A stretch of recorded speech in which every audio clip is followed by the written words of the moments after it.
코인 한번 거품 꺼지고 지금은 없어진 거 아닌가요? 아니에요. 여전해요. 와. 적어도 지금이 바닥이고 더 올라가거나 이럴 여지가 있지 이거보다 크게 떨어지진 않는다.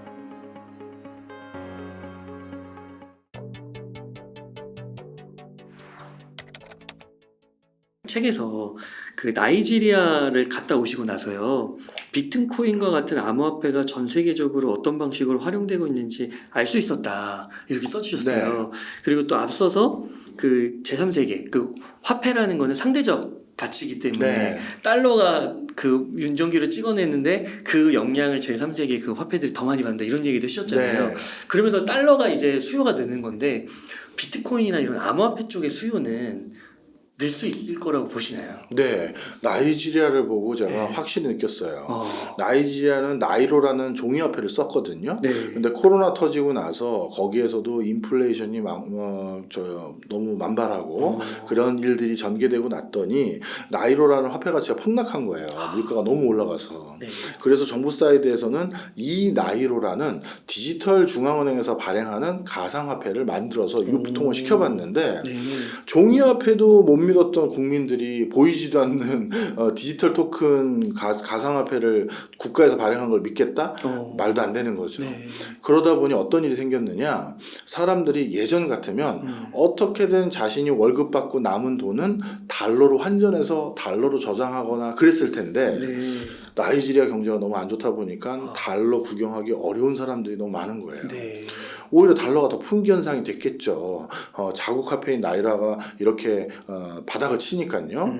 그래서 어떤 일이 생겼냐면 사람들이 저축을 비트코인으로 하는 거예요. 아, 그래요?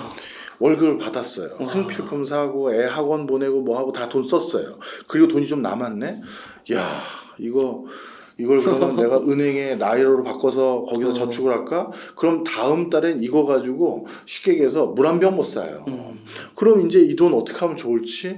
달러로 환전하면 좋은데 달러 좀 구하려고 할 때 없어. 그러니 남은 수단이 하나 생겼네. 네. 비트코인. 상대적으로 자국 화폐 가치보다 안전한 거예요. 비트코인이. 위안화 막 이런 건 안 되나 보네요. 위안화도 구경하기 쉽지가 않거든요. 아, 그래서 그렇구나. 달러도 보기 힘든데 위안화라는 건 뭐. 하여튼 그래서 그 비트코인으로 저장하고 야. 비트코인으로 서로 결제하고 네. 이런 일이 생긴 거예요. 그래서 나이지리아를 보면 세 가지 화폐가 유통되고 있어요. 달러, 비트코인, 원래 본인들의 화폐인 나이로. 이렇게 세 가지 화폐가 유통되는 나라의 모습을 봤는데 이게 아프리카 여타 국가도 비슷하더라고요. 그래요? 네, 특히 음성적인 비즈니스 하는 사람들 있죠. 납치를 해서 돈 달라고 한다든가.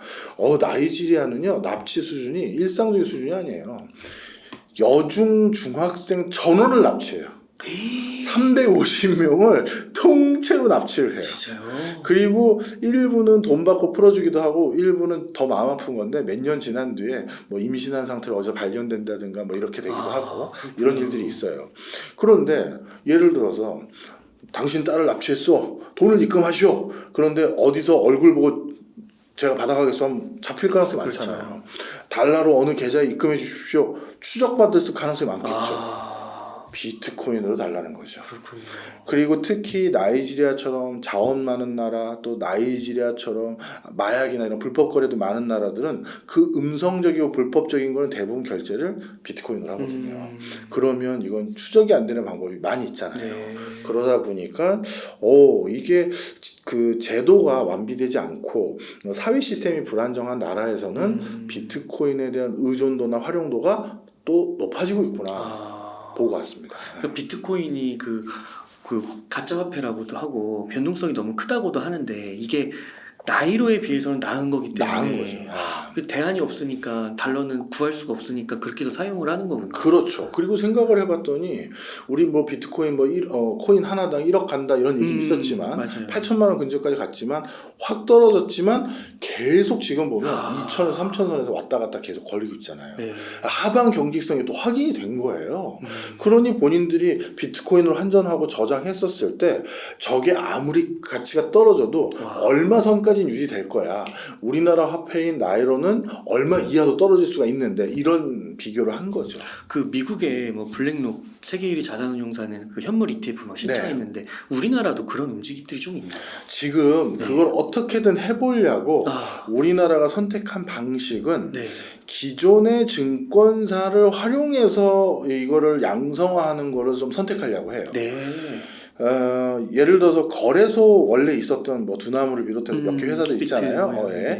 그런 회사들이 금융당국에서는 이렇게 100% 믿음이 간다 이렇게 생각 안 하는가 봐요. 예, 이거 제 개스입니다. 네. 증거는 없어요. 네.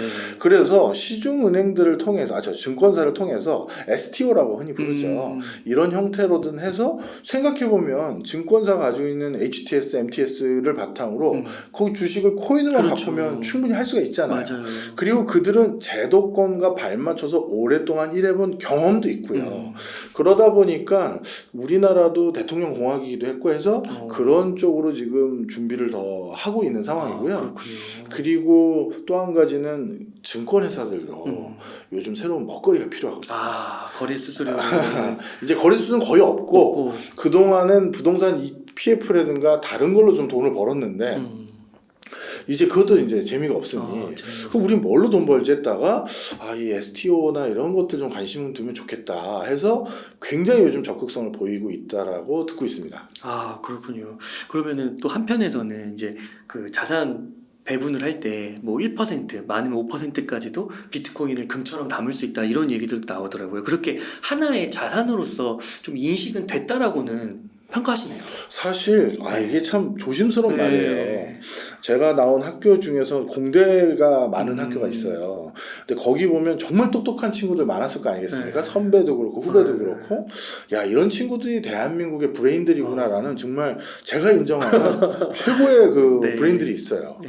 근데 그 친구들 중에서 과반 이상이 코인 시장에 대해서 진심이에요. 과반 이상이요. 과반 이상이에요. 야, 우리처럼 경제학과 나온 사람은 야 그거 안 돼 막 이런 생각이 많잖아요. 솔직히 저도 그랬던 사람 중에 하나고. 그렇구나. 그런데 저렇게 또 똑똑한 형님이 아니 저렇게 촉망받는 쟤네가 코인과 관련된 스타트업을 이걸 예전부터 지금까지 받고 교수님 그럼 코인 한번 거품 꺼지고 지금은 없어진 거 아닌가요? 아니에요.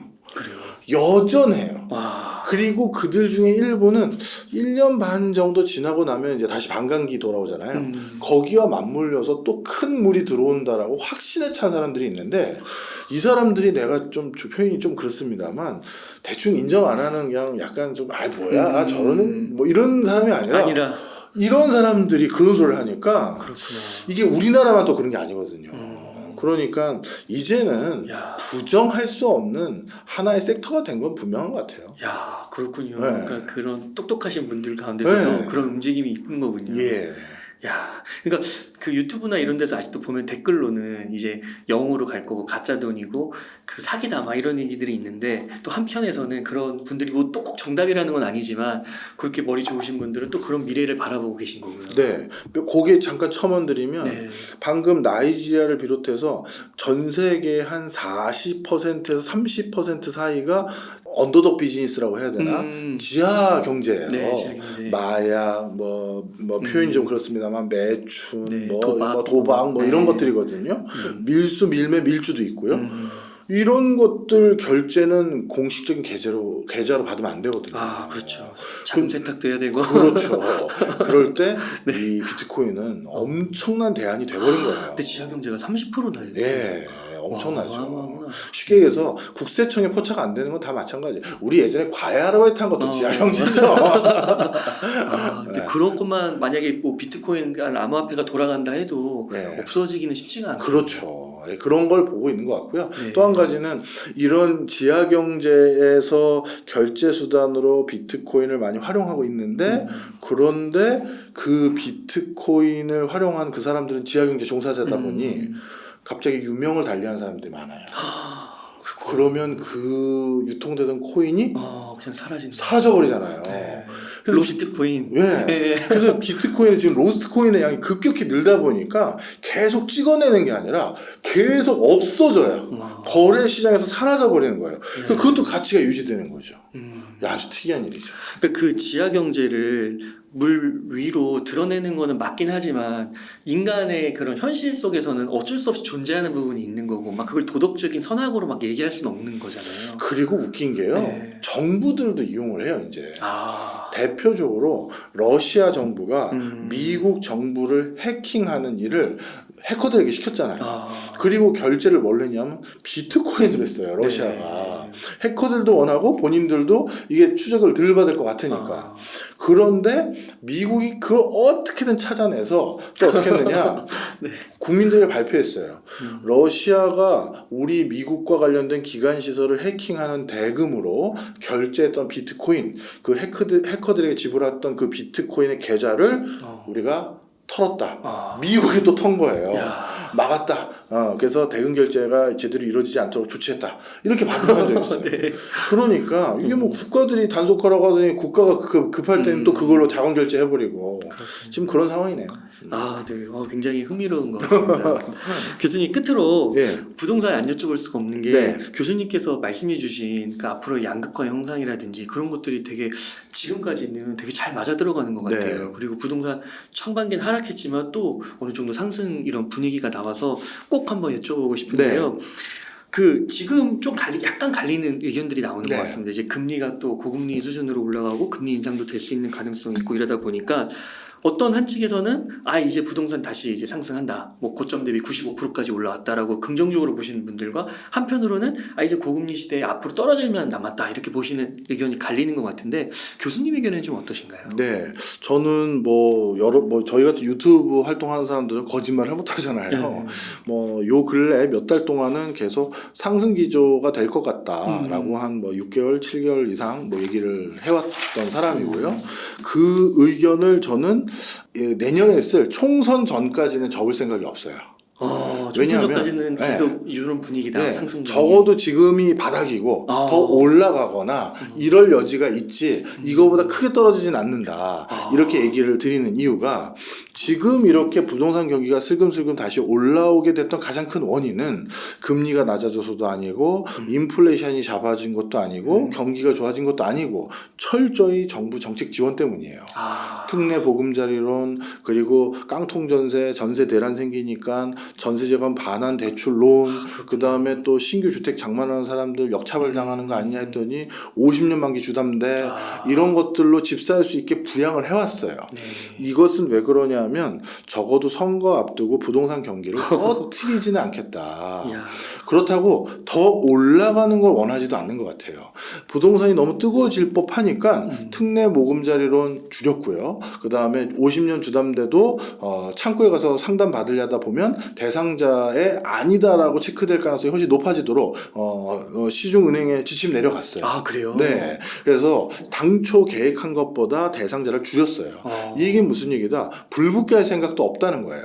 그러니까 쉽게 얘기해서 집 가진 유권자가 60%인데 이 60% 사람들의 표심 훼손하지 않으면서 그런 다음에 집값을 더 올리면 집 없는 사람들의 표심도 화가 나는 거잖아요. 그러니까 이 선을 마지막으로 당분간 유지했으면 좋겠다라는 거예요. 그럼 이 선을 계속 유지하다 보면 몇 년 동안 물가는 계속 조금씩 오를 거 아니겠습니까? 그럼 결국 어떻게 된다? 갑자기 급등했던 효과가 다 상쇄돼 버릴 거 아니겠습니까? 결국 물가 올라가면 연평균 얼마씩 부동산 올라가는 게 적정했지 그 수준으로 수렴할 테니까요. 그래서 그걸 희망하는 논조인 것 같아요. 물론 정부의 정책이 항상 성공한 거 아니긴 하지만 적어도 요번에 그 부동산과 관련돼서 의사결정하는 공무원 실무자들은 좀 기민하게 움직이는 것 같아요. 특례 보금자리론 이것 때문에 부동산 좀 타오르는 것 같은데 50년 주담대 때문에 좀 많이 타오르는데 야 그럼 꼭지 잠궈 하면서 좀 확 잠글 줄도 알고 그래서 제 생각에는 총선 전까지는 지금의 정책 기조가 목표로 하는 게 어느 정도 달성될 가능성이 많아 보인다. 근데 총선 뒤부터는 부동산 경기에 대해서 우리가 다시 한번 점검해야 된다. 그래요? 네, 이제 정부가 계속 지원해야 될 유인이 좀 많이 떨어졌죠. 이제 선거 끝났으니까. 그럼 오히려 해야 될 건 이번 정권의 대통령으로서 아니면 정부의 일원으로서 업적을 남겨야 된단 말이에요. 어차피 대한민국은 연임 없어요. 그렇죠. 그러면 내 당대에 업적 남기자. 우리나라의 모든 업적의 뒷단어는 구조조정이라는 게 붙어요. 연금 구조조정, 부동산 구조조정, 공기업 구조조정 막 이거잖아요. 네. 이런 구조조정을 하면서 경기를 좋게 만든 적은 없죠. 그러다 보면 총선 뒤에 저는 부동산 경기는 그때쯤 저도 다시 한번 다른 견해를 드릴 가능성이 높다. 뭐 그때는 진짜 와서 이제부터 저는 당분간은 좀 더 떨어질 수도 있을 것 같습니다. 얘기할 수도 있죠. 그렇군요. 야, 선거 전후로 이렇게 그러니까 그 교수님께서 정부기관의 자문을 굉장히 많이 하시잖아요. 그래서 와, 이런 소식들은 어디서 들어보지 못할 것 같은데요, 쉽게. 와, 이런 얘기는 굉장히 흥미롭네요. 고맙습니다. 그러면은 선거까지 하면 앞으로 한 6개월? 그 정도 남았죠. 그거 좀 지켜보면 좋겠네요. 네, 저는 그래서 선거 전까지는 그냥 지금 상태 현황 유지. 그리고 선거 뒤는 이제 양쪽 정당에서 부동산 관련한 공약은 어떻게 나올지 그리고 정부의 정책 기조가 어떻게 될지 발표가 아직 안 돼서 저도 전망은 안 하고 있습니다만 뭐 사실 약간 흐름은 긍정적으로 보진 않아요. 네, 이렇게 해서 교수님 진짜 책의 제목 세계 지도를 펼치면 돈의 흐름이 보인다처럼 정말 뭐 미국, 중국, 중동, 뭐 아시아, 뭐 나이지리아까지 정말 세계 일주를 한 것 같은데요. 언제 네. 같이 한번 가요. 네. 그 김광석 교수님하고 몽골 한번 갔다 오셨더라고요. 같이 갔었어요. 네. 네, 몽골도 궁금해 하시더길래 네. 그쪽도 제가 아는 지인이 있어서 같이 갔는데 워낙 그분도 전문가시라서 그런지 네. 금방 또 파악하시더라고요. 네. 그래서 훗날에 꼭 교수님과 한번 동행하는 걸 꿈꿔보면서 우선은 이 세계 지도를 펼치면 돈의 흐름이 보인다로 먼저 그 즐거움을 맛보겠습니다. 알겠습니다. 시청자님들께서도 오늘 굉장히 유익한 시간 되셨을 것 같고 또 이렇게 부동산까지 맥을 좀 짚어주셔서 감사드립니다. 그러면 교수님 끝으로 시청자님들께 강조하고 싶으신 말씀이나 하고 싶으신 말씀 있다면 부탁드리겠습니다. 네, 아마 여기 뭐 우리 옹달채빵 이제 그 시청하시는 분들 중에서는 재무적으로 큰 성과를 내신 분도 계실 거고 조금 아직까지 주춤하시는 분도 계실 거라고 생각이 듭니다. 그런데요, 큰 성과를 냈던 주춤했던 간에 그 가장 큰 이유는 예전에 내가 이 방법으로 잘 됐는데 지금 왜 안 되지? 이런 분들이 많으실 거예요. 그 이유는 내 투자 방법에 문제가 있는 게 아니라 세상이 바뀌었기 때문이에요.